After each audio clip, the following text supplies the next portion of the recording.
i k'a dɔn kabako bɛ jɔnkoloni o tɛ nkalon ye an bɛ dɛgte i k'a dɔn an lafiyara an fɛnsɛnna an ka kɛnɛ ka sa tandara Abudu Ture i k'a dɔn min ye munumunu salo ye wulikajɔ ani jateminɛ an y'a kanu bi i k'a dɔn ka se ka kuma di an lamɛnbaaw ma sabula an bɛ ka waati bɔ i k'a dɔn min ye kunnafoni k'a dada ɲɔgɔn kan caman an minnu ye malidenw ye n'a sigilen bɛ jamana kɔ kan hakilinataw i k'a dɔn ani a b'a fɛ ka ɲɛfɔli min kɛ jamanadenw ye ani ka jamanadenw bilasira n b'a dɔn caman kɔnɔ falen don o kuma an b'a bɛɛ fo k'a waleɲuman dɔn caman y'a ɲini an fɛ k'a fɔ nɛgɛjuru ka bila min ye u ka hakilina ye jamana jɔli la sabula i k'a dɔn gouvernement sigi furadama ni Choguel ko kala Mayiga kɛra ayiwa premier ministre ye ministrew fana sigilen i k'a dɔn jango kɛrɛnkɛrɛnnen ɲɛna maliyɛn minnu bɛ jamana kɔ kan aw ka ministre a segira a nɔ na n'o ye son excellence Alhamdu Ag Iliane voilà donc baarabaw kun dabɔra a fɛ baaraba minnu dabɔra a b'a caman kalama n'o ye karifini n'a baara ye ka taa se ngi ɲininka wulikajɔ recensement ba min n'o kan ka kɛ ɲɛsin maliyɛn minnu bɛ jamana kɔ kan o tɛmɛnen kɔfɛ a ka passeport ko an n'a kun ye ɲɔgɔn sɔrɔ an n'a ye ɲɔgɔn sɔrɔ i k'a dɔn Africa Bulo ani radio jɛkafɔ sanfɛ a kun ye kunnafoni caman di n y'a dɔn faamuyali caman kun kɛra maa caman yɛrɛ kun siranna k'a fɔ yalima ministre yalima a ye baara minnu dabɔ o tɛna da ayiwa sira la wa a y'a ɲini fana n'a hakili b'a la k'a fɔ jɛkulu n'o bɛ wulikajɔ la maliyɛnw ye jango haut conseil ka taa se 16e ma i k'a dɔn a bɛna kulu dɔ dilan u bɛɛ bɛ fara ɲɔgɔn kan ka se ka baara kɛ min bɛna ni nafaba ye ka ɲɛsin maliyɛn minnu bɛ jamana kɔ kan maa kelen hakili kelen maa fila hakili fila o tɛmɛnen kɔfɛ aw b'a kalama aw minnu ye malidenw ye n'a bɛ jamana kɔ kan i k'a dɔn kalabu maa dɔw bɛɛ i k'a dɔn ani ayiwa hakili jugu bɛ maa dɔw la u ye wulikajɔ boloda ko fo sɛdɛmu k'a ti fila ye i k'a dɔn o kumaw fana ani hakilinaw bɛɛ lajɛlen hakili b'a la an y'an da don nin bɛɛ lajɛlen la duwaku in kɔnɔ o kuma min ye Choguel ko kala Mayiga y'a sigilen gouvernement min n'a sigira an maliyɛn minnu bɛ jamana kɔ kan i k'a dɔn yalima a ka hakilina ye mun ye a b'a fɛ baara ka taa cogo min na nin ye baabu ye Abudu Ture karamɔgɔ Tunkara min ye baabu ye a ka ɲi kosɛbɛ an na taa n'a ye o cogo la lamɛnbaa jɛrɛjɛkulu e ka foli ne n'an ta fara u kan kosɛbɛ k'u bɛɛ lajɛlen fo k'u waleɲuman dɔn k'u dan na u ka jamukan kɛnɛ kan tabarikala o fulaw de a sɛbɛkɔrɔla bɛnnen bɛ bi dɛ jɔnni Amadu Dɛkiti i b'a sɔrɔ a bɔra furusigiyɔrɔ la parce que olu ka club ka ca club caman de b'u bolo awɔ Abudu an b'a da an kanubaw tulo kan k'a fɔ kɛnɛ in ye maa sɛbɛ kɛnɛ ye i k'a dɔn ɲɔgɔn bonya kɛnɛ don i k'a dɔn kuma o kuma n'a ka di ye walima jateminɛ n'o b'i la i bɛ se k'a fɔ nka i k'a kɛ bonya kɔnɔ kuma porokutele walima ka taa se kuma jɛngɛnen ma walima nani o man ɲi an ni ɲɔgɔn cɛ an maliden dama don ko n'a kɛra n'a ma ɲɛ an bɛ se ka ɲɔgɔn sɔrɔ hakili la bonya ani karama kɔnɔ nɛgɛjuru an b'a labila 00223 2024 76 29 00223 2024 78 78 2024 98 98 i k'a dɔn a dabɔlen don aw de kama maliyɛn minnu bɛ jamana kɔ kan ka kɛto ɲini kɛ maa o maa ni bi Mali kɔnɔ i k'a dɔn aw ni wele man kan an bɛ kɛto ɲini k'aw bɛɛ fɛ Ahmed i k'a dɔn n'a sɔrɔla nɛgɛjuru kɔni i k'a dɔn a cogo ka ɲi o tuma i bolo b'a kan ko dɔ bɛ nɛgɛjuru la salamu aleykum allo salamu alaikum alaikum salam wa rahmatullahi o kana balila an ye tagono ye ko ko ay kori zari namara to di kamara e kelma gal ben menge e kala ma folo wala nga foli bi na Abdou Ahmed ye o jarani ko barakala bella jele vraiment ala kan ni sahaba be ya rabbi allah amin daba e ba fo autorité aha o kabili o kujo sino mali minenura deja masigeti daba ne jatimne baawunu aha duma si tɛmɛn bi cɛ jadi sumɔgɔ ye baawunu dugu bɛɛ minɛ dugu 57 ka wolow ka dugu ye 50 jawaraw ye 7 u y'a bɛɛ minura o tilara ka don kusata dugu 26 u y'a bɛɛ récupéré o dalen filɛ an ka misiriw kɔnɔ mais o kɔni ala barika u ma mɔgɔ bugu u ma mɔgɔ neni o k'u t'a fɛ ka mun ye an ka dugu la dɔrɔn o ye kumandanw écolisow ani faamaw c'est à dire maa ma ye administration baara kɛ o t'a fɛ k'a ye awɔ ta tɔ laban n'an ye faama welew kama o bɛ baara siran an ma sigi ni mun ye bon k'a ta baawunu yɛrɛ mun bɛ bɛn ni baawunu bɛ minɛnen don dimanche tɛmɛnen ni bi cɛ ka bɔ yen ka na kusata bon o tuma mun b'anw bolo de yan'an ka mɔgɔw bɛ wuli politiki kɛlɛ ni ɲɔgɔn juguyara an bɛ ŋara da Choguel an bɛ ŋara da Karitaɲɛ bɛɛ kabila an k'an ɲɛsin fɛn dɔ ma an ka se ka bɔ bolora bon kuma min bɛ ne bolo k'a so mɔgɔ ye a filanan CDM ko mun don ni mɔgɔ kan ka kɛ ministre malien de l'extérieur Mamadou Serifou n'a ka kan ni mɔgɔ kan ka kɛ au conseil président Mamadou Serifou n'a ka kan je ne sais pas Mamadou Chérif de pas là dans Maka fait mais ni mo kera barakera iba kanu ne Mamadou Chérif ka bara ni wati ndara vraiment à tabolo jaranye merci bien Camara mais mun fuye nam o ku jija mo mun be beedi ko o ka retirer quoi parce que Habib Ba ani Habib Silo ka sabali mo kana bandi soutenir mo kan ne kuma mbene bolulu de ka beedi soutenir mais c'est qu'à opérer Bengolo parce que lorsque Marchel Founa a une discussion quand il va la mettre dans son petit soulier, voilà, ça crée un problème entre les deux. Au cas où il veut, bon, on fait des détails parce qu'il y a des damado. Mais ne mou fait du cas sabali quoi. Au décan. Mounya, ango soutenu au camp. Mais on a famille Moro Blagnon, quand on carniona, Katlaka, Nebojena. Au moins. Marcel Fou où il est, il mérite. N'est pas fait des Madel Kakape, mais Bimbe Kape parce qu'il n'y a qu'à Baraketa. Merci bien, camarade, depuis Libreville. Merci bien. Voilà. Donc, merci bien. Allez, je vous salue. Merci. Allez, merci bien. Depuis le Gabon, Libreville, Camara. Voilà, Icardo, le décor est planté. Emballement Hakaja. Negajuruba Kablala. Malien Minumbi Malikono, Auni Weleli Manga. Icardo Minumbi Jamana Warela. Minun Globangana. Icardo Negajuruba Kablala. Icardo Camara, Aye Fendamandofo. Ode Jamana Lakana Nikoi Katase Sedesma. Ambada Outloka Kafo. Bela Gileni Weleli Kaka. Kuma kama kadi da ibo fo nga nywan bonya ani karama kono kuma purgutile nga na fo e ka don o de kan o kafsa o ma o kafsa on yerama 00223 20 24 76 29 le 20 24 78 78 radio Djekafo e ka don téléphone ba ko blala malien minumbi jamana ko kan amejakte dobe nega juru la allô salam alaikum allô oui allô bonjour monsieur. Oui, Daba, ça va? Je vais très bien. Ambe Alatanu, à qui ai-je l'honneur s'il vous plaît? Ça va, Djondo? Ah, Koulibaly de Paris. Ah.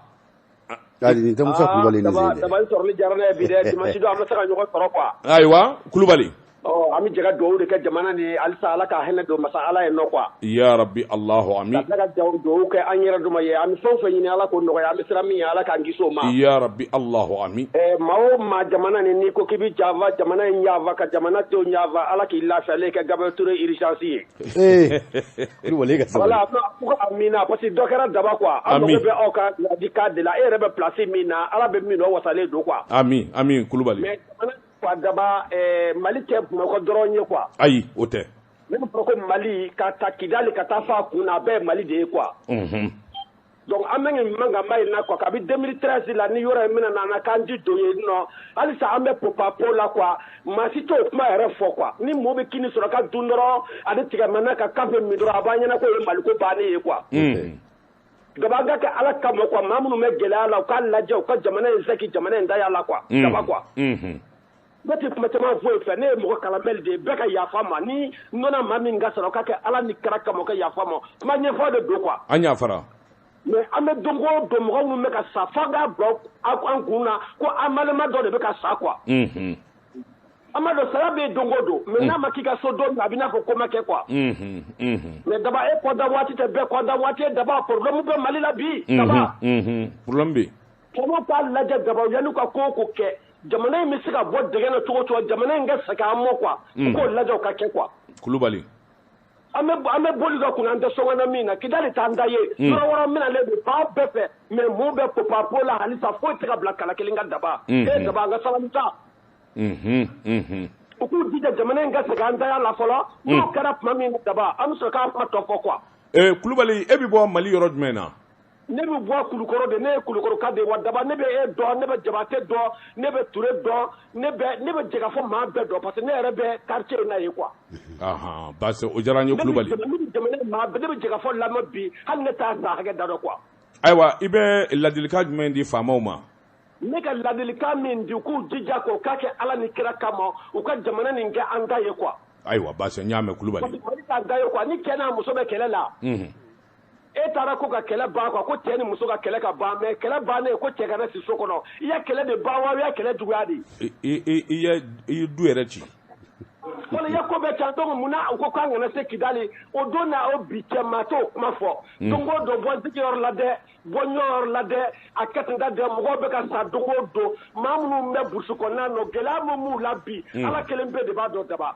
Kulubali i ka kɔrɔfɔ ɲɛna i bɛ hali tu dumuni kɛ siɲɛ fila wallahi kuma ti fɔ ka jamana minɛnen don a la daba a kɛ ala kama i n'i ka danbe yɛrɛ kama i k'i da don kuma in na quoi n b'a fɔ da kunna ni u ka Mali ka segin an ma quoi n b'a fɔ Kulubali ni Mali segɛra an ma tuma min na ka Kidali k'an da ye ka Mali fa bɛɛ k'an da ye n'an bɛ min kɛ tuma min na an bɛ sɔrɔ k'o fɔ parce que an bɛ ka kuma fɔ daba bɛɛ nkalon ye quoi wallahi i bɛ to daba k'a bila quoi parce que bɛna kasi quoi a ka ɲi daba a ka ami Kulubali i ni baraji merci bien Kulubali depuis Paris merci bien 00223 2024 76 29 le 2024 78 78 allô oui allô salam alaikum allô salam alaikum allô oui memangana kurango ni mema samananga tabiju ni nabiju sarakunasi nkori mama e mema kela mase mema le 2024 76 29 Jekafo a dabalen do aw de kama malien minnu bi jamana kɔ kan maa o maa bɛ furancɛ la n'i bi Mali kɔnɔ i ni weleli man kan dɔ bɛ nɛgɛjuru la salamu alaikum allô oui allô sokonontɔ ɲana jugurulayi talankuru bi saba ni saba a b'a ju kana n'a y'a kusi tuma min kɛlɛ bɛ wuli dɛ kɛlɛ ma se mɛma mɛma fari tun kɛra 2024 76 29 le 2024 78 78 allô salam alaikum allô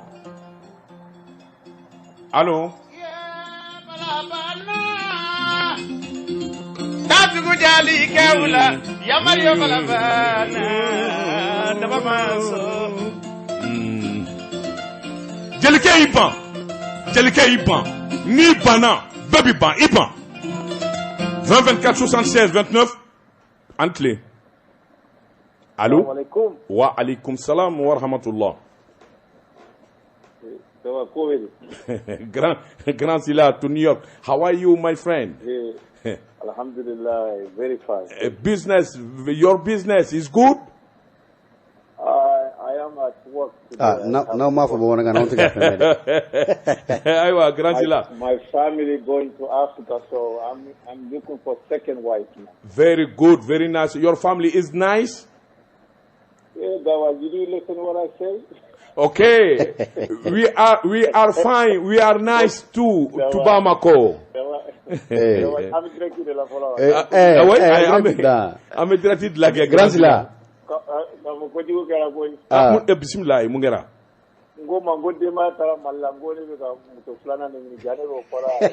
La ila afma mami fa yerefa. Yafa deli jona. Afoki filila.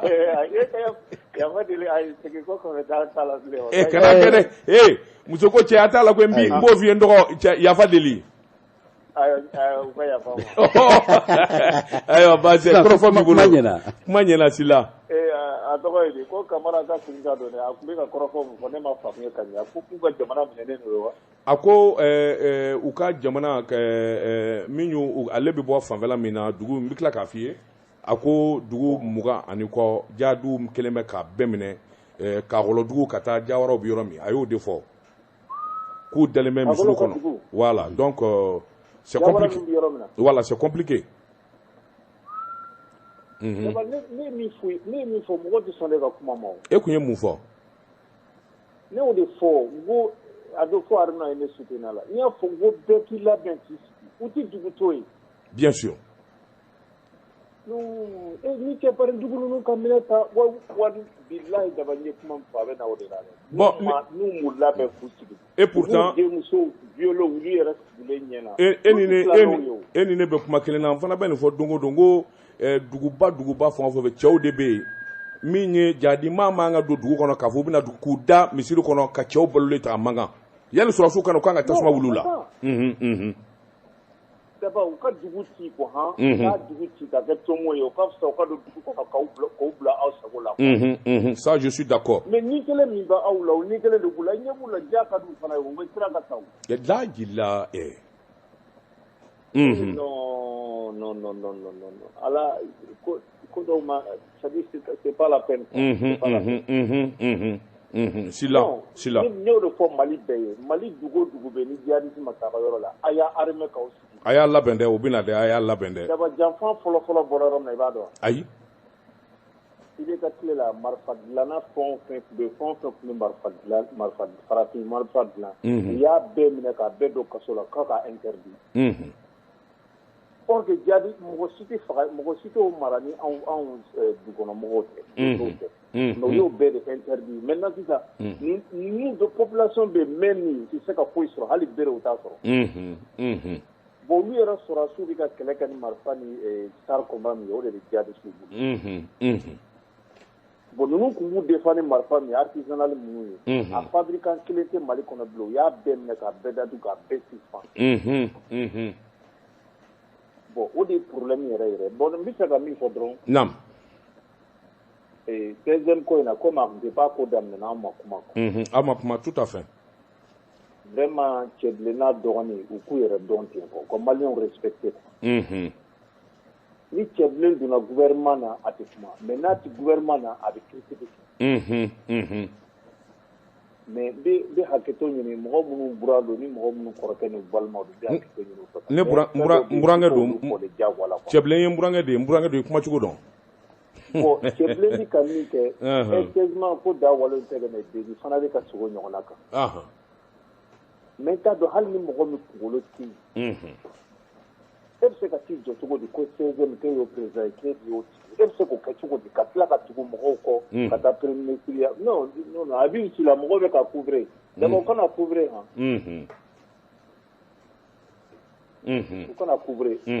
u kana couvrir a b'i ci la de ko in bɛɛ ju tigɛ wa ale de bɛ ka cɛnin ta ka taa yira diɲɛ mɔgɔ bɛɛ la ale de ka baara don mɔgɔ fila tɛ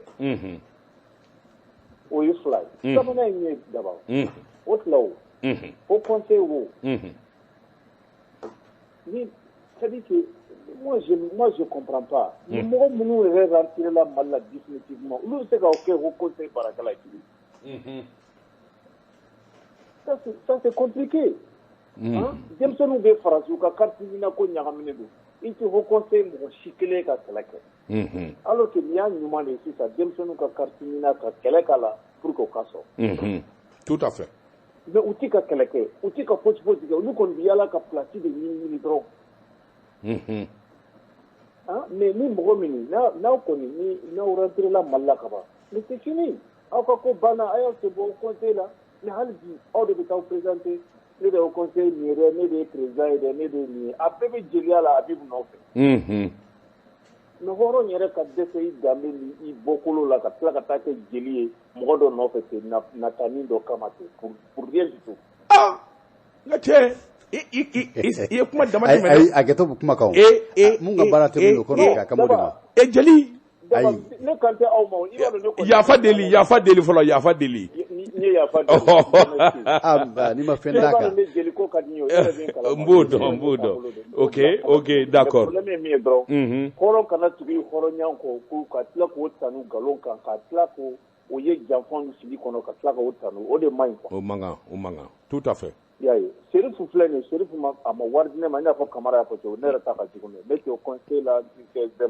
mais bɛɛ ye Serifu y'a ka kɛlɛ la ale de kɛlɛ kɛ fo ka 16e yɛlɛ sanfɛ ka tila ka 16e bɔ a taaya la ka jama fara ɲɔgɔn kan ko an bɛɛ de t'a dɔn maliden bɛɛ de t'a dɔn mais a bɛ baara minnu kɛ carte ɲina kow ni minnu bɛ kaso la ani minnu man kɛnɛ ninnu ani minnu bɛ fɛ ka na a ye kɛlɛ minnu ko la bɛɛ y'a ye mais d'abord ni Serifu b'a dɔn Bedi yɛrɛ b'a dɔn min ni Amérique y'a ye min bɛ kɛ Bedi la Bedi yɛrɛ b'a dɔn tout à fait bon ni y'o de ye quoi ka mɔgɔw trahir vis-à-vis ka hɔrɔnden tɛ sɔn nin modèle ma n'a kɔrɔkɛ u ka sabali quoi Mali t'u ta ye wa Mali mana kɔɲɔmina na quoi u ka dabila quoi. merci bien grand Sila merci bien. n bɛ fɛ ka min fɔ Daba. awɔ o fɔ. n bɛ segin o kan k'o f'i ɲɛna Daba réseaux sociaux ko in procureur ko ne grand Sila ko. a kana mɔgɔ don kaso la a ka mɔgɔw suspend ka bɔ réseau kan. Daba n'a ye mɔgɔw suspend ka bɔ réseau kan an bɛ lafiya fɛn o fɛn ɲini a bɛ sɔrɔ ne delila ka réseau ko in f'i ɲɛna. i y'a fɔ tout à fait. bi sisan alimamiw ni diɲɛ mɔgɔ bɛɛ b'a kan. bon ne dun y'a fɔ n k'a tiɲɛni nɔ ka bon n'a ɲɛni tɛ n'o ye mɔgɔ ma d'a la e bɛ se ka réseaux sociaux lajɛ cogo di k'i tɛ taa bɔ fɛnkɛw kan. tout à fait. et puis bannikɛla ninnu yɛrɛ ma jugu dɛ Daba. ko dɔw bɛ yen i ka hakɛ to u bɛ lankolon bɔ de k'a kan ani i ka hakɛ to ani kafoɲɔgɔnya bɛ kɛ cogo u b'o de bɛɛ de k'a kan. Ah, tiens. Donc, il faut la dire, il faut faire là, il faut c'est tout. Merci bien, Grand Silla, merci bien. Merci beaucoup. Allez, Grand Silla depuis New York, merci mon frère. Merci bien, merci. 00223 20 24 67 29, c'est pour vous. Les Maliens de l'extérieur. Doben Negejula, salam alaikum. Allô? Allô, oui? Nam? Allez, bonsoir. Bon, comme tu l'as, comment kuma femme, c'est un kuma kan. Kamara. Ako. Quoi ma femme, il va faire. Ko jadi su do dana baunu mardi don. Awo. Ka dugu bɛɛ minɛ. Awo. Fo ni alimami ye kuma changer. Awo. A kumakanw yɛrɛ bɛɛ bɛ n bolo, a video bɛɛ bɛ n bolo yan. Awo. Mais u ma mɔgɔ bugo, u ma mɔgɔ nɛni. Awo. O kɔni nana de k'u t'a fɛ ka autorité an ka yɔrɔ fan bɛɛ dugu 57 de ka Baguni ye. D'accord. Kusata ye dugu 26. Naam. O taara dinga fan fɛ, o ye tiɲɛni kɛ yɔrɔ min na, o kɛra dinga de, o ye filani fila minɛ k'u jeni. Denmisɛnnin fitinin fila. Allah. Donc c'est pour dire que ko c'est là qu'a faamuya a bɛ nin bolo de la mais an kɔni ka zone in o y'a bɛɛ minɛ bi. Merci. Est-ce que bɛ se ka zone situé an ɲɛ a bɛ région jumɛn na? Bagunu. A filɛ nin ye Bagunu filɛ nin ye Kulukɔrɔ région na mais anw bɛ Nara fɛ. Oui, tout à fait. An n'i y'a mɛn Bale an bɛ Bale de fɛ. Merci bien Kamara Famiara, merci bien. Ouais, non, je n'ai pas fini encore il faut qu'il dise dusu suma encore. Allez-y. Bon, comme Sila ye mun fɔ CDM ko la. Awɔ. N'i y'a ye kumana n tɛ mɔgɔ accusé quoi. Daba. Naam. Avocat mun taara. 15 millions de mais u disera ka bɛn 5 millions mɔgɔ dɔ bɛ o de y'a sara. Donc n b'o bɛɛ kalama o bɛɛ fɛnw bɛ n bolo yan parce que u ka mɔgɔ min nana n y'a bɛɛ enregistré yan nɔ u nana ne yɛrɛ fɛ fɔ n ka so kɔnɔ yan. O b'a fɛ n ka fara u ka CDM na n y'a yira n tɛ don. U bɛ Libreville yan. Merci bien. N y'a yira n tɛ don CDM na pardon n tɛ don Beydi ka yɔrɔ la. Parce que an bɛ mun dɔn o ye Madu Serifu Hayidara de ye. A tɛ tɛmɛ o kan. Donc u bɛ ne yɛrɛ nɔfɛ yan nɔ u bɛ yan ko ils vont me nommer être coordinateur général n ko ma n ko n t'a la. Kamara. Donc c'est pour te janfa fɛn fɛn b'a la n bɛ se ka bɛɛ tɛ boyi fo sini n tun y'i ka numéro yɛrɛ ta privé la n tun b'a fɛ k'i wele. Ayi a tɛ tɛmɛ o kan. 76 23 60 62 n tun y'a ta. O don. Voilà donc c'est pour dire que n y'a bɛɛ maîtriser fɛn fɛn b'a la. Habibu ba de don ani Habibu Sila parce que ko Madu Serifu sigira kursi de la parce que ko Habibu Ture de tun ye CDM président ye Habibu Ture fatura donc ko Madu Serifu devait faire une assemblée générale ko il n'est pas fait assemblée générale donc ça tigi bɛ Habibu Ba de bolo donc o don là ils ont fait une discussion en téléphone ko Madu Serifu ko k'a b'a don a ka petit soulier kɔnɔ donc voilà comme ils ont porté la plainte. Ok, merci. Donc tous les détails. Merci pour l'information. Non, Habibu Sila a ka sabali quoi ale de an ka très bien. Alors, de toute façon, je te reviendrai, Inch'Allah. Il n'y a pas de problème, Kamara. Merci bien. 00223 20 24 67 29, c'est pour toi. Allô? Allô? Allô? Dirisa Dia ye ko a bɛ k'an lamɛn ko k'a ka foli f'i ɲɛna. Dirisa Dia a bɛ min? Ale bɛ Mali la yan nɔ, a sigilen bɛ min ye Kanajigi la. An ka foli b'a ye. Oui, bonjour monsieur. Bonjour. Ça va, somɔgɔw bɛ di? Allô? Oui, allô? Oui, daba, Anche. Nba, somɔgɔw bɛ di? Jɔn don? Cheikh Umar Wage ka bɔ Congo Pôle Noir. Cheikh Umar? Wage, Congo Pôle Noir. Ah, Cheikh Umar Wage ka bɔ Congo Pointe Noire. Ça va bien, Wage? Oui. Nba. Ça va, alhamdulillah, ala kɛnɛ kɔrɔ baasi tɛ. An bɛ Ala tanu Wage, merci bien. Ok, kalan tile fila. Ah ba a kɛra o ye Wage, bisimila an tulo b'i la. Ko jadisuko in. Awɔ. U k'u hakili sigi danbe kɛra bɛɛ la. Ala k'a kɛ. Non. Bana doli farikolo la. Ayiwa. A ka nɔgɔ ka tɛmɛ a bɔli kan. Tiɲɛ. Naam. Wage. Allô? Wage. O tɛmɛnen kɔfɛ. premier ministre min sigira a n'a ka président bɛɛ lajɛlen ko dɛmɛ ka baara kɛ maa si kana bɔ maliya la bɛɛ maliyɛn de min bɛ mali kɔnɔ min t'a kɔnɔ hali sini min mɔgɔla o ye maliden de maa si kana fɔ ko bɛ gɛrɛfu kɛ yanni u ka kuma bɛ se o ka d'an ye n'u sera k'o gɛrɛfu ko in bolo k'o ɲɔgɔn sama sama ka bɔ baara ko in na bɛ diya n ye u ka continue u ka baara ye. Très bien, ni Ala sɔnna o ka ɲi. o jamana o bɛ jamana la taga quoi mais gɛfuba in nafa si t'a la maa si kana yɛrɛ bɔ maliyɛn dan kɔnɔ bɛɛ k'i yɛrɛ don a kɔnɔ i y'a faamu o kɔni bɛ diya n ye ni ala sɔnna don nataw la an yɛrɛ ye naraka de ka bɔ nara narakumu naam a ka d'an ye don nataw fɔ an ka kɛ kanda ye ka mali mara ala k'o fana nɔgɔya naam i y'a faamu n tulo b'a la dɛrɛ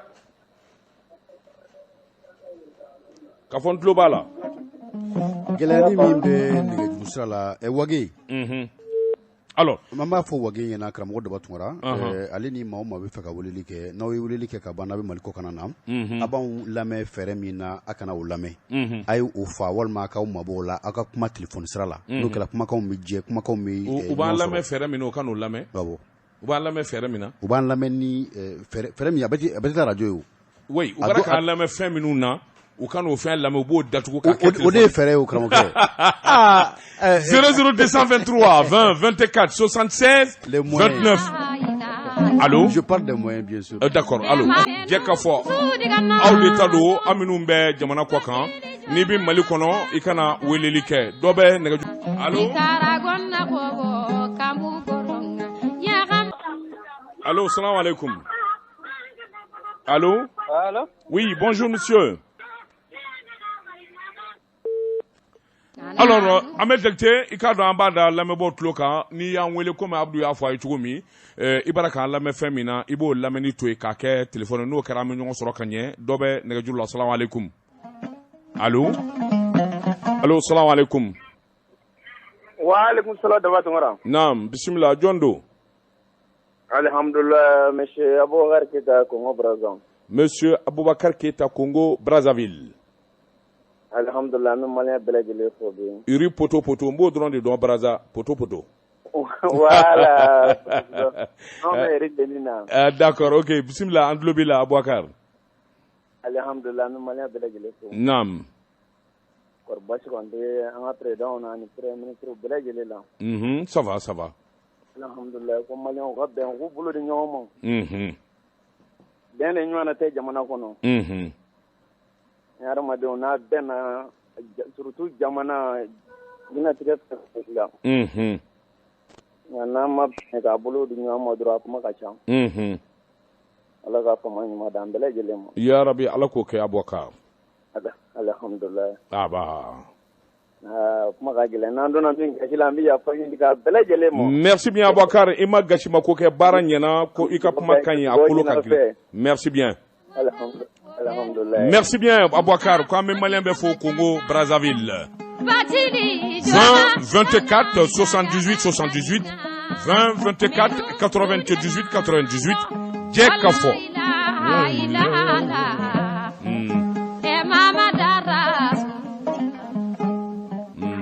salam alaikum wa alaikum salam wa Dabado 00 223 20 24 76 29 an balimaw n'a ye weleli kɛ a b'a k'a lamɛn fɛn min na a b'o lamɛnli to yen k'a kɛ telefɔni ye n'o kɛra an ni ne bɛ ɲɔgɔn sɔrɔ ka ɲɛ n'o tɛ n'a ko a bɛ ne lamɛn k'a bɛ ne jaabi a b'a ka ayiwa machine min lamɛn i k'a dɔn kuma bɛ na retard la o bɛ kɛ ayiwa sababu ye an ka kumaw bɛ fɔ ɲɔgɔn kɔ walima a bɛ mɛn k'a sɔrɔ e mɛna ka jaabi sɔrɔ salamu alaikum allo allo salamu alaikum wa alaikum salam wa rahmatullah Daba Tunkara don wa ne don k'an ka foli b'aw ye ka bɔ Angola yan Angola jɔn don Baya Keita don ka bɔ Angola Keita bisimila an bɛ ka émission lamɛn merci bien Baya Keita an bɛ dugawu kɛ bi hali bi ala ka jamana ta ɲɛ ya rabbi Allahu ami ala k'o kɛ merci bien ok an ka foli kɔnɔ don o don a b'a ka émission lamɛn vraiment eh bien Keita merci bien tout le plaisir est pour nous 20 24 76 29 20 24 78 78 an balimaw i k'a dɔn gouvernement sigira ministrew sigira i k'a dɔn aw maliden minnu bɛ jamana kɔ kan a ka hami ka ca o tɛmɛnen kɔfɛ 16e i k'a dɔn maa dɔw donnen bɛ senkɔrɔla la ko f'u k'a ti ko fila ye hakilina jumɛn b'a la ka ɲɛsin o ma a n'a bɛ kangari jumɛn da dɔ bɛ nɛgɛjuru la allo salamu alaikum waaleykum salam Jiga Fɔ don wa o don jɔn don Dramane Jalo ka bɔ min Banamba. Dara.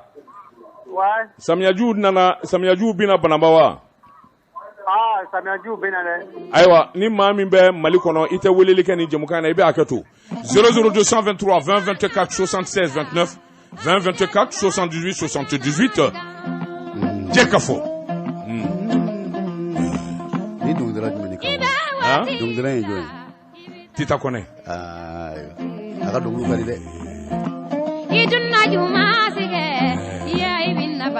A bɛ dongili da Maraka ni Bamanankan bɛɛ la wa? Awɔ.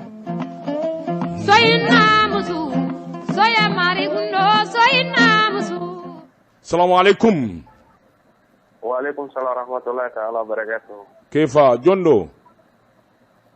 Mohamed Jakite ka bɔ Espagne. Mohamed Jakite ka bɔ Espagne dugu jumɛn in na? Barcelona. Mohamed Keita, buongiorno.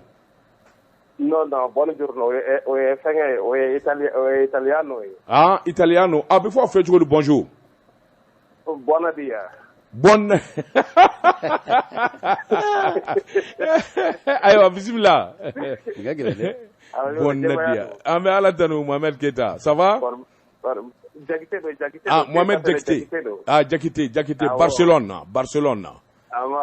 Alors, Anglobila, rapidement, Anglobila. Ok, ne t'as qu'une folie, mission là, mais. Merci bien. Aucun Kojugu. Mais nous connaissons bien donc on fait un d'abord. Au fort. Malive so c'est on kalone namara javado ala ka ba diga di kono. Ya Rabbi ala ko ke masha Allah. Comme ne fene segu ga ne wolo na Suzani ka mo Suzani ne re Suzani ga iwa. Ah si Suzani ka mo Suzani. Suzani mbenge di Suzani mbena mbani gini biboyi. Voilà. Hakili barani yer I dewo bi do wono ga muso ino ga so no ne sabu to korage. Agala zuma. Muranga flani tiendo. Tiendo I ka fuma nye. Nere tarani woro yi. Ala ka ke here ya Rabbi. Ala ka nganu do nywana. Ima kuma mai go jam shi ba de tu dibila. Ambe somai tabarakalla ni jaraye. Ya Rabbi Allah. Ala ko ke Keita. Astaghfirullah Jakite. Burana kaw. Ni so jara de ko du Jakite. Ava merci. Ya Rabbi masha Allah. Merci bien Jakite, merci bien. Depuis Barcelone, 00223 20 24 76 29, le 20 24 78 78. Ahmed Jakite, salam alaikum. Allô. Somo bedi Jondo. An ye min fɔ karamɔgɔ an b'a ta ni ka segin o de ye k'a fɔ maa minnu b'an lamɛn n'aw ye an sɔrɔ ka ban a bɛ lamɛnni kɛ ni minɛn minnu ye a bɛ lamɛnni kɛ ni fɛɛrɛ minnu ye a b'olu datugu ka kɛ telefɔni o de ka ɲi. Très bien. maa bɛ nɛgɛw la. Alors ko dɔ bɛ nɛgɛjuru la salam alaikum. Alaikum salam. Kɔri baasi tɛ yen. Baasi foyi tɛ an filɛ. An bɛ ala tanu jɔn don. An b'a Ba Tamura. Ba Tamura ka bɔ min. Ka bɔ Congo. Congo fan jumɛn. Congo Pointe-Noire. Ah, Pointe-Noire. Tamura. An kun ye taali kɛ Congo minɛ. Est-ce que I ni ne ye ɲɔgɔn ye?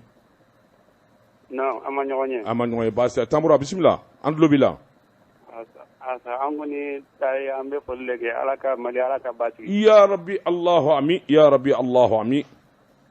Ala ka Mali Ala ka basigi. Ami Tamura. Président et Premier ministre Samura. Yo Samura, d'accord, Samura. Sonikɛ ɲana an ka de? Ouais, sonikɛ ɲaninga. Yo Samura, merci bien. Merci bien, Samura depuis Congo. Pop!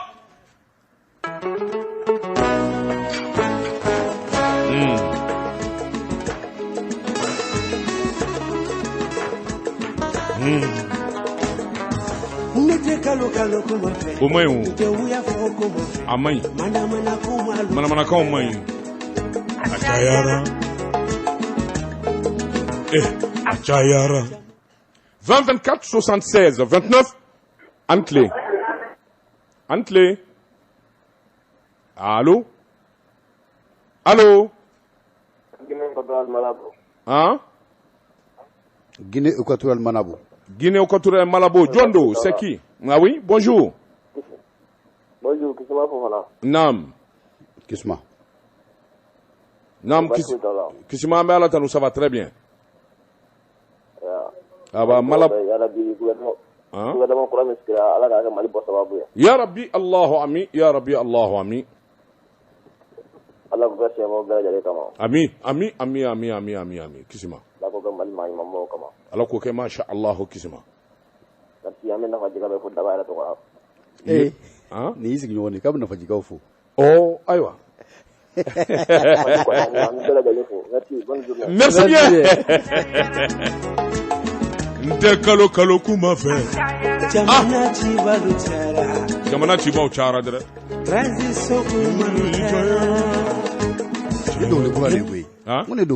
Ah bien sûr, donc le courant de l'eau, Aloussa m'a enregistré à dit ma follow radio sur follow magic à follow.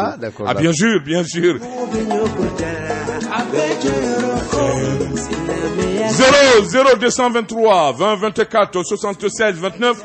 Alors, il y a mon ami là qui est perdu, hein, Koulibaly de la Suisse. Oui, effectivement, Aruna Koulibaly. Aruna Koulibaly est perdu. Antuna Nyona. Beaucoup konnana amme directu ke watim na gacha. Amba ya ba video su me fem koni kuma koni. Ana fumana ka nyonso nege ju sala kosbe kosbe. Ale tunna ni Musa Sal. Musa Sal fana tunna. Ala John tunna. Mo fin dimanche no absa ka wurdi la. Salam alaikum. Allô 00223 20 24 67 29 00223 20 24 78 78 Djekafo.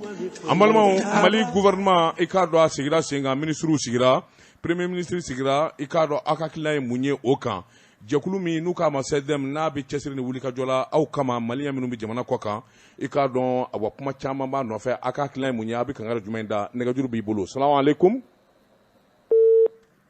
Karamɔgɔ daba tungara min ye Kasumo Konate ka taa se Mamadu Traoré ma ninnu bɛɛ lajɛlen an lamɛnbaa jɔnjɔnw ye u bɛ Guinée équatoriale ko k'u ka foli f'i ye. K'an ka foli b'u ye.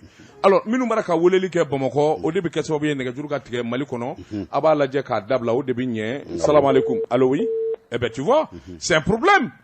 Minnu b'a ka weleli kɛ Mali kɔnɔ a ye weleli dabila nɛgɛjuru dɛsɛra ka jɔ nɛgɛjuru dɛsɛra ka sɔrɔ. Allo oui. Allo allo. Amada Mauklo kan kokura k'a fɔ nin ye jamukan kɛrɛnkɛrɛnnen min sigila karamɔgɔ daba tungara fɛ ni radio jagafɔ ɲɛmaa su ka yamaruya ye. Jamukan in dabɔlen bɛ taamadenw kama minnu taamana ka taa jamana kɔkan na gɛlɛya caman b'u kan degun caman b'u sɔrɔ ka kumada d'u ma dɔgɔkun kɔnɔ siɲɛ kelen. Dɔ bɛ nɛgɛjuru la. Salam alaikum. K'a kɛrɛnkɛrɛnnenya ka kumada d'olu ma gɛlɛya minnu b'u kan degun minnu b'u kan u ka se k'o ɲɛfɔ. O de kama fɔla ko maa wɛrɛ tɛ nɛgɛjuru banba nin na. Bon fo n'a sɔrɔ i bɛ jamana kɔkan na. Mɔgɔ wɛrɛ tɛ nɛgɛjuru banba la n'i bɛ Bamakɔ walima i bɛ Mali kɔnɔ n'i bolo tɛ bɔ a kan i bɛ kɛ sababu ye maa minnu bɛ kɔkan na olu kana sɔrɔ. C'est ça le problème. Salam alaikum. Allo allo oui. Allo. Salam alaikum. Voilà. Fɛn fila ye karamɔgɔ daba tungara minnu bɛ Mali kɔnɔ n'olu bɛ weleli kɛ u kɛ sababu ye kɔkanamɔgɔw ka sɔrɔli ka gɛlɛya fo ka taa fɔ a to ten. Fɛn filanan ye minnu ye minnu b'an lamɛn u kana. Dɔ bɛ nɛgɛjuru la. Allo.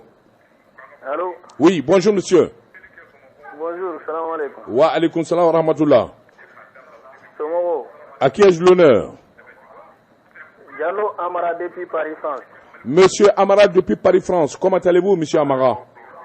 Ça va très bien. Eh ben, kene b'i bolo Amara? Bah, ne bɛ dugawu k'aw yɛrɛ fɔlɔ Ala k'aw bolo mɛn aw ka baara la. Ami Amara ami. Ka kɛ si ni kɛnɛya ye. Ya Rabbi Allahu ami. Bon gouvernement kura min sigira ne kɔni bɛ se ka fɛn. Oh là là. Eh ben, c'est dommage. La connexion elle est très très mauvaise aujourd'hui. Allô oui, dɔ bɛ nɛgɛjuru la encore. Ahmed Diakité. Salam alaikum. Allô. Pop. Allô oui. Allô. Allô. Salam alaikum. Wa alaikum salam. Bismillah Jondo.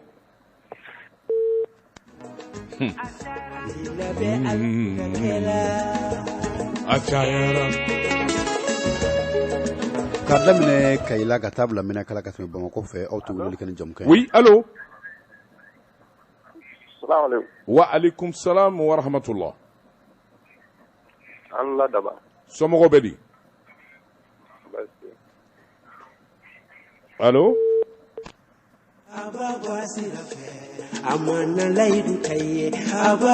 Allô.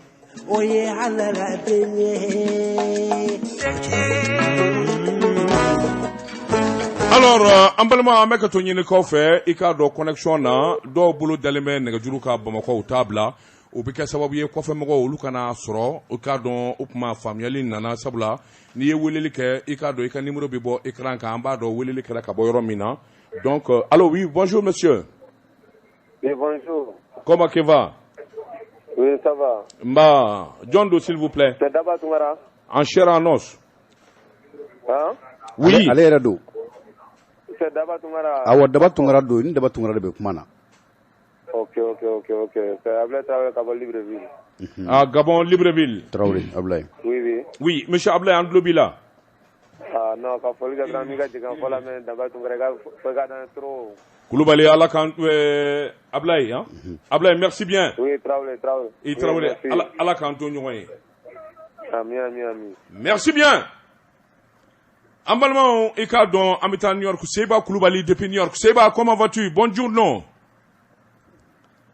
Allô? Alors 00223 20 24 76 29 00223 20 24 78 78 00223 20 24 98 voilà ni numéro saba kelen o kelen ni ye weleli kɛ i na an bɛ ɲɔgɔn sɔrɔ i k'a dɔn jamukan in dabɔlen don aw kama minnu taamana minnu bɛ jamana kɔ kan k'a kɛ to ɲini kɛ maliyɛnw fɛ minnu bɛ Mali kɔnɔ aw ni weleli man kan jamukan in na i k'a dɔn n'a tora ka weleli kɛ an b'a dɔn kuma nege b'a la a bɛ kɛ sababu ye kɔfɛmɔgɔw kana sɔrɔli kɛ alors voilà tout le problème dɔ bɛ nɛgɛjuru la oui ou non an bɛ jɛkite. Salam alaikum. Allô? Salam alaikum. Wa alaikum salam rahmatullah. كيف حال؟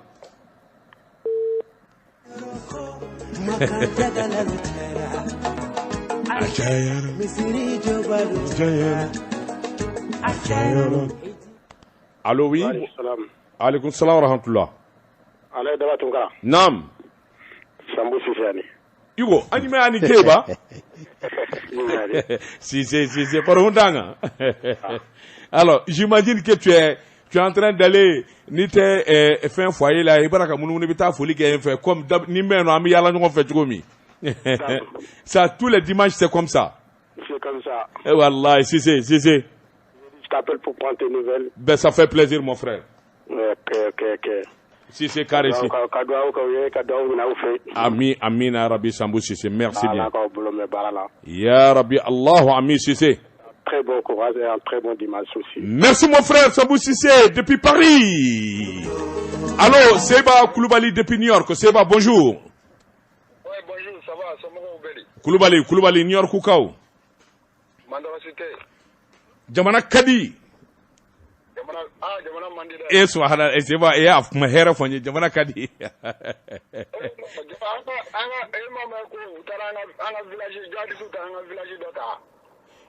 Aw ka village jumɛn ye?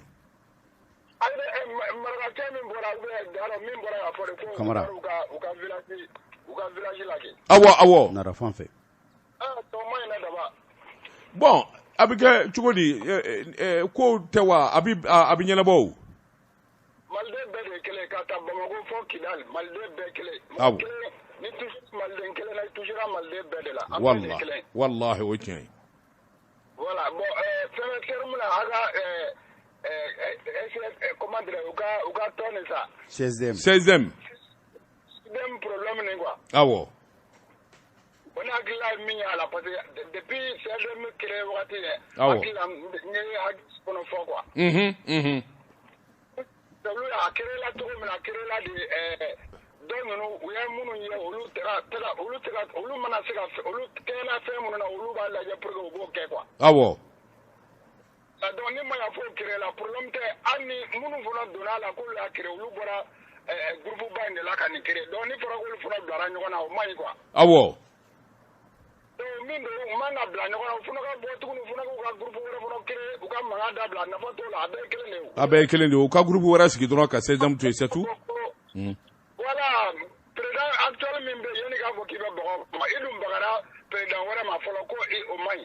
o kɛra. a taara ka nin groupe créer donc aw de ko k'a y'a créer donc a ye dɔwɛrɛ créer. a bɛɛ de b'an servir. c'est très simple o kɔni. a bɛɛ ka kɛ anw na aw ONG o fɛn fɔ hali ni dɔ créer la sini n'o ye an mago ɲɛ an b'a bɛɛ fɛ. walahi o de ka ɲi. voilà jamana gouvernement kura fana an bɛ dugawu k'u ye dɔrɔn ala ka ɲɛ u bolo. ami yarabi kulubali. changement u ka a kɛ changement yɛrɛ de ye quoi pour que parce que ni Mali ma changer Mali sera taa nin kan kan quoi. a bɛ gɛlɛya. fɛnkɛ t'a la k'a fɔ i tɛ don dɔ gasi la diyagoya fo ka a ka sariya ka taa sariya de kan quoi n'o ma kɛ dɔrɔn Mali tɛ se ka bɔ nɔgɔ la quoi. o ye tiɲɛ ye. an bɛ dugawu kɛ ala k'an kan bɛn ala ka minnu fana bɛ mankan la tɔnko in na ala k'u kan bɛn. ya rabbi. Merci bien, Seba Koulibaly depuis New York. Merci bien. Alors, Abdou Ikardon, la solution elle est simple. Ikardon, comme Beidi Dramé, c'est de lui qu'on parle. Adela ka abole 16 folo la. 16 folo mais abora la. Kata tondo sigi ko Cogemex. Alors, nous au mania abula klala ka seikana. Ben ça c'est un problème. Donc ne ma kele kunya la. Allô, oui, bonjour. Bonjour. Bonjour monsieur. Bonjour. Salam alaikum, Jondo. Walaikum salam. Aba, Jonde do. Omar Ketarero. Baruni Kolo, Kabomi. Kabo Libreville. Omar Keta en Globila. Oui, Koni Panchala. Aïe, Ambala, ça va très bien. Jekafore. Omar Keta, Ibaraka, la me femina, Ibo Datuku, Kaka, téléphone, no Karamin, sur la Kanye. Ok, d'accord. Iba la même machine Datuku, Ikapuma téléphone. Ok, d'accord. Note Kumaka Baraka Sagi, no Karabitke. Ok, d'accord. Keita, Bismillah. Merci bien, Barou Nikolo, Adjarani. Ya Rabbi, Allahu Ami, Ya Rabbi. Ala Koke, Keita. Merci bien, Omar Keita, depuis Gabon, Libreville. Merci, mon frère. Kramo de Watungara, Mamadou Djabi, ministre de Mali, l'extérieur, secrétaire général Korodo, Absing la fin Bolabi, qui n'a le bédou, qui le mourait Kalake, Maria. Ah bon? Ambe Kalake. Nga aye famaya ke kaba. Mbenge de do. Aye famaya ke kaba, même wele. Ouais, allô oui, bonjour monsieur. Ça va? Nam? Il y a quelque chose qui n'a qu'à la fois. Grand Silla New York, en Globila. Voilà, mais ça va comment il faudra, il n'en a qu'au fort quoi. A fort. D'abord, il y a un peu de Mali gouvernement. A fonnier. Il y a des documents qui font, mais moi, je suis là pour. Le secrétaire général, nous sommes fait à ministère là, qui a fait des changements d'abord. Ne m'a fouillé pour ma bête. Il y a beaucoup de tieni kala yere. Ministre ba la togo tant que nous be ou de business kala nous. Mais bien sûr. Ku ba ko yoro de signala. Adjaranye grand Silla. Comme Moussa Koulibaly Fouane, Moussa Salmi Haruna. Ou beba mais. Merci bien, Grand Silla, merci bien. Ouais. Alors, Abdou, Ikardon, Grand Silla, Seranga Krofodoka, effectivement, Ikardon n'est pas une fois pour ma bête, ou un délai de Kumaina. Abdou, ni est ministre de Bifali. Conseiller te fallait, secrétaire général te fallait, minumbi bureau qu'on a te fallait. Ministre Bita ou Bina, Ulubu Nona. Dossier fond for B. Ninganam ganam bala walma a dossier Ikado a gelente. Minumbe ulu de bardon. Donc ni ministre Kouran nana, ou bi dossier takana ni meni jugena ni nganga keta ni bita. Ulu de fana technicien. Ulu des techniciens fana. Ulu tebe barala, ulu de kanga nyefolike. C'est pourquoi moi j'ai toujours dit, ministre Kouran ni nana ni ba fait baraka ni bulu. A befali. A bela kura. Hali gardien minumbe a befali. Ou la hakilina Kura bina. Ebina barata kuraye nga ni tara conseil technique de secrétaire général de ceci cela olu de be ko do ekungoloma parce que mingumbe uyo o blasra minga ne nano be blasra kelenga mi mana no bo blasra kelenga donc il faut changer mais bon karamɔgɔ dɔ b'a tungara yɔrɔ dɔ fana b'a la a yɔrɔnin na tuma dɔ la i b'a sɔrɔ minnu fana ye spécialiste ye domaine na o dama bɛ yen nɔ i bɛ se ka olu dɔw bɛ se ka to yen parce que ni bɛɛ falen tuma dɔ la a bɛ kɛ gɛlɛya ye. Abdou spécialiste o don min o nana o n ko ale fana nana ka na baara de dege k'a dɔn. Bien sûr. Alors il faut changer. Ayiwa o yɔrɔ kɔni na. Mais si tu ne changes pas, pratique min bɛ yen, c'est-à-dire le malheur c'est que pratique dɔ de bɛ yen. Ko dɔ de bara ka kɛ min bara ka kɛ a bɛ san caman bɔ min bolo b'a la n'a bara ka kɛ suyani kɛra nin ganamu in kɛra marché dira marché dicogo ma ɲɛ ganamu kɛra est ce que ministre kura min nana a b'a dɔn wa juru ni fɛn minnu bɛ société la a b'a dɔn wa pratique kura minnu bɛ est ce que a b'a dɔn n'a nana jɔnni b'a fɔ a ye kɔrɔlenw mais c'est tout mais n'i y'o changer n'i y'olu bɛɛ changer dossiers bɛ yen les dossiers ne disparaissent pas maa kura minnu minɛ u b'a ta k'a lajɛ u b'a calculer k'a jateminɛ est ce que nin ye tiɲɛ nin ye nkalon ils vont faire leur enquête mais c'est tout c'est simple. Grâce à là, je suis parfaitement d'accord avec toi. Alors, sûrement le dernier auditeur, non, Wati Dafara, Bita Konamba Joya, parce que téléphone comme Maké, et ça va bailler, moi, t'es d'aller doit qu'à moi, 10 minutes de consommer Malikono, Chamamba fait qu'à moi, 16e cola, alors, Walma gouvernement cola, et qu'à donc, gars, ni Djemouka m'a d'abord, Maminumbe, Bamako, Walma Mali, Fanwara fait Djemouka m'a d'abord le Kama, à d'abord de Krengeren et Yana Malien, Minumbi, Jamanakoka. Abdou Amemi Vodron, au DE, Ami de Nakobi, et qu'à donc, Seba bɔra k'a fɔ sisan jɛkulu min n'a sigira san joli joli a bara ka baara kɛ ka wuli ka jɔ kɛ e dun fana b'a fɛ ka dɛmɛ ta ka ɲɛsin maliyɛnw ma i ka jɛkulu sigi a banna kuma wɛrɛ t'a la i ka jɛkulu sigi i bɛna baara de kɛ maliyɛn min bɛ mali kɔ kan maa ma bɛ se k'u dɛmɛ hakilina fɔn fɔ la association t'an ka dɔgɔ nin ko la yɛrɛ ni fɛn bɛ se ka baara kɛ bɛɛ ka au conseil 16e est ce que u bɛ se ka diɲɛ fa bɛɛ couvrir hali bi yɔrɔ caman bɛ yen o ma se o ma dɛmɛ kɛ dɛ alors n'i bɛ se vraiment créer une autre association et pourtant karamɔgɔ dɔ b'a tungara an b'a fɔ an ka kɛnɛ in fana kan 16e ni au conseil olu ye jɛkuluba ye minnu lakodɔnnen don n'o tɛ mali la jɛrɛ jɛkulu minnu bɛ tungara a caman de bɛ yen 40 ni kɔ de don voilà 40 kɔ minnu lakodɔnnen don minnu lakodɔnnen don ninnu de ye kumaba voilà 16e ni 16e an b'olu de tɔgɔ fɔ n'o tɛ a tɔba bɛ yen alors Bédi Dramé intelligent qu'il est, il faut que 16e tɔgɔ a k'o de diya kɔ sama sabula ale y'a dabɔ wari ɲini min kama n'o wari ma sɔrɔ donc il va créer de la merde a dɔnnen do la France kɔnɔ Bédi ka ŋanamu ni nkalon ni namara dɔnnen do amalgame man ɲi a tun bɛ haut conseil de la Habib Sila le sait moi je le sais toi tu le sais haut conseil ale de ye bureau fila